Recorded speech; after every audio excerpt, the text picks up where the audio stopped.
Had a good night. No, I like working at night.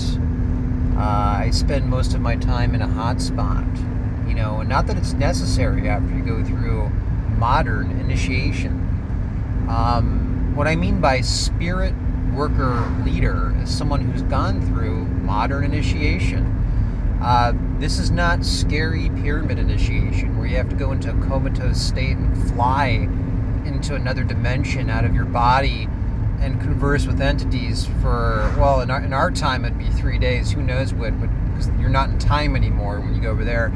That's the ancient pyramid initiation. Steiner and Anthroposophical Theosophical Society, they specifically talk about how there are modern versions of initiation. This is what a grid worker is, and this is how this is happening. There's an ascension process going on now where we have the ability, certain people have the ability to start living now in a higher density of consciousness. This is a spiritual archetype. The modern forms of initiation, you still have to do intense things, and it takes complete dedication, a change of life. But as Steiner talks about, you can't completely submerge yourself in occult studies. When I say occult, I mean service to others, positive esoteric studies that involve helping humanity. You can still use the term occult. That term has been bastardized. I think it was Freddie Silva that said that all these terms have been switched around. Like heretic originally meant like a person with great knowledge or something like that, or I don't know. But so what I wanted to talk about was, so there's people that are being called, and I've mentioned this before, it should be like a mantra, where they'll start to have strange things happen in their lives, which it could be starting to feel a presence in a room, in a certain location. You could be in the woods, you could be around town, things might get amber colored. This is one of the first steps where you'll feel strange in certain areas. Who am I talking about? I'm talking about a person who was probably a shaman or somebody in a past life, like myself, is being called to reawaken their abilities to help out the planet. And as long as part of the people that are being called here to do this have seen the whole game of life. One of the first things I started noticing, and even years ago, was that, getting up, going through your day and then going to sleep, certain things didn't make sense anymore. Like it seemed like there's a larger purpose, and I should stop thinking about myself. So you could start having psychedelic feelings in certain areas, which would mean that you're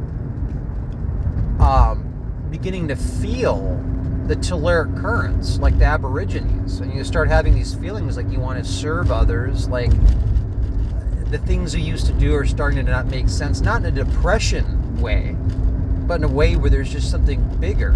Those are the first steps, the signs that your guides are trying to say, hey, there's a big planetary event going on right here. You can be a part of this. You have to wake up. You have to, I don't like using this term, but I'll use it, step out of the matrix, basically. You have to step out of it. I don't say that in a simulation. I don't believe we're living in a simulation. I mean the illusion of materialism, which is so covered in the problem of evil that it's hard to differentiate between what's evil and what's not. And so you have to clear your mind and shift your consciousness and calibrate it to be able to find out if you're a spiritual grid worker. Now, the mystery teachings, when you study that, you find out that there were a couple different levels of these teachers.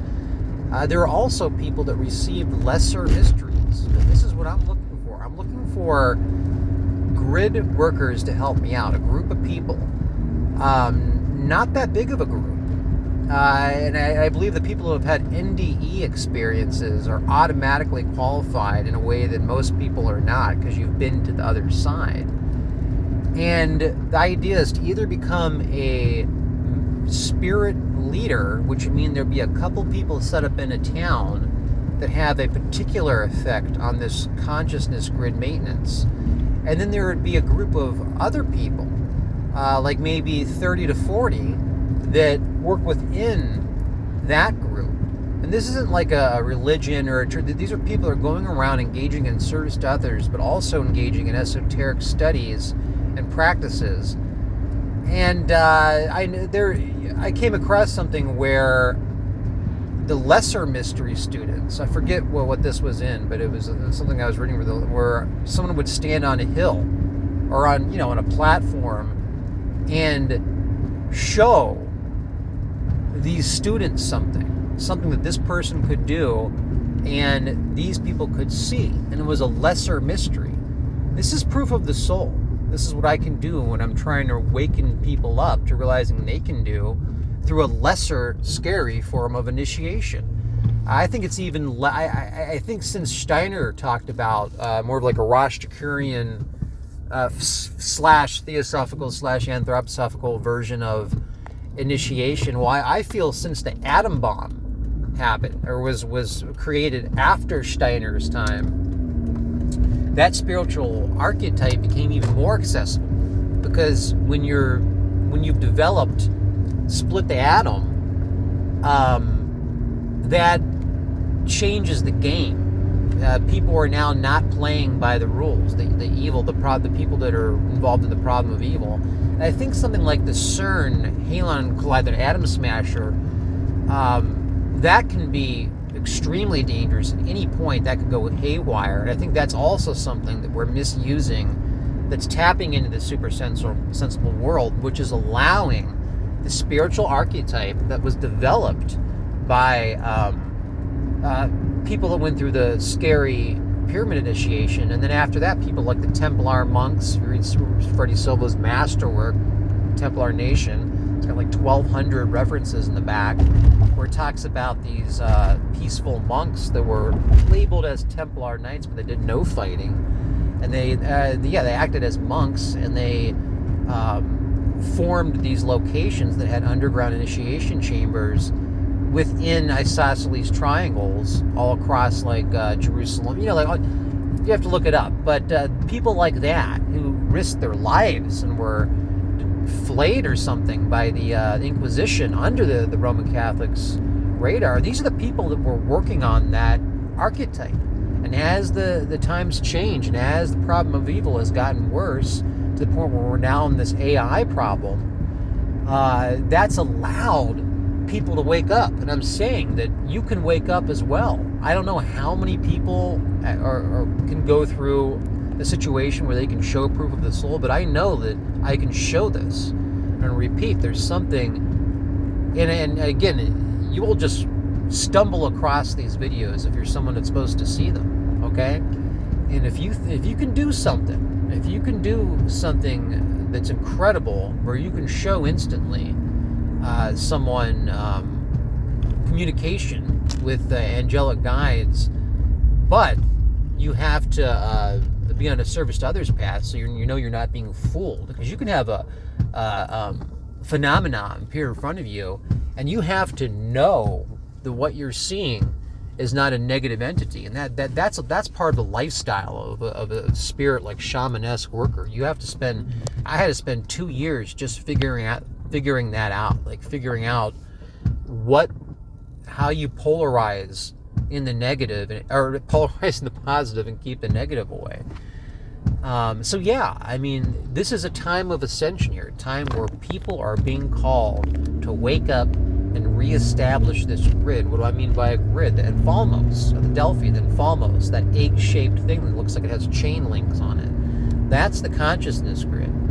I should post a picture of that. But there's been art throughout the ages that depicted this consciousness grid, which is damaged and has been damaged by invasive elements.